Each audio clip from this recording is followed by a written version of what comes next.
Good morning. I wanted to do this in two separate videos. I'm going to do a video first of the outside of the property.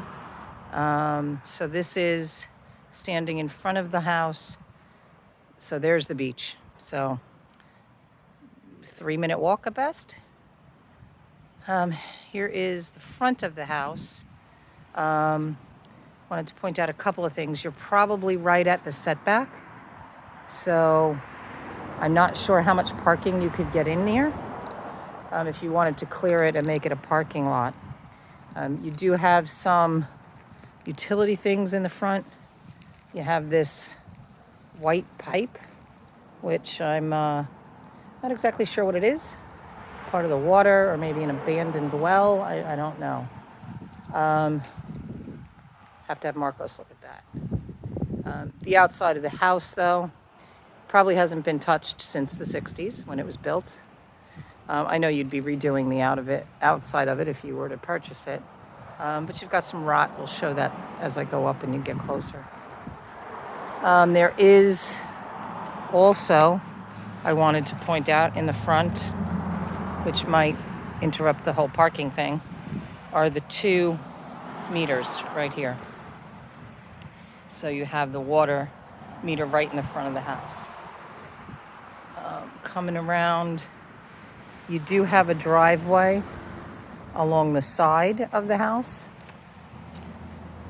that does lead to the garage door, and hopefully there's a key in the box to get in there.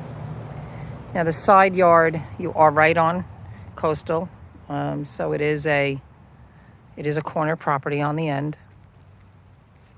As you come around here to the back, there's no landscaping whatsoever to speak of. Like nothing has been done. So that'll help towards, coming in with a lower offer.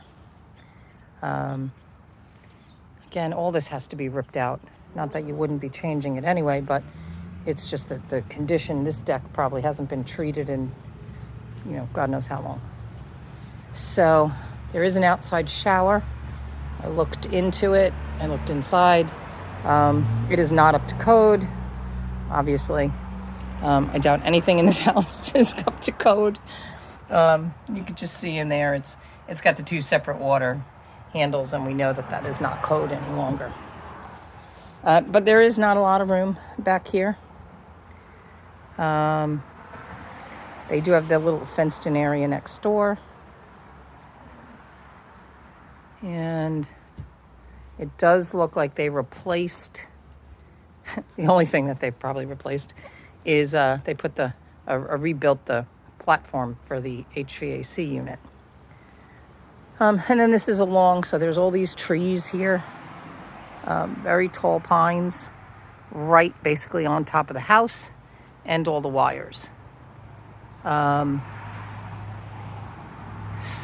you can see what that looks like. And then there's a door to get into the other side of the downstairs. So hopefully we will be able to get in there.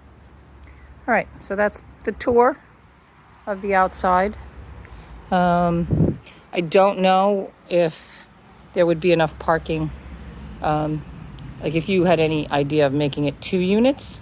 I peeked inside the downstairs, and it does not look like there's enough headspace down there. The ceiling looks low, so I'm not sure it would make a good secondary apartment. Anyway, so I'm going to stop the video now, and I'll start it again once we get inside. Okay, thanks.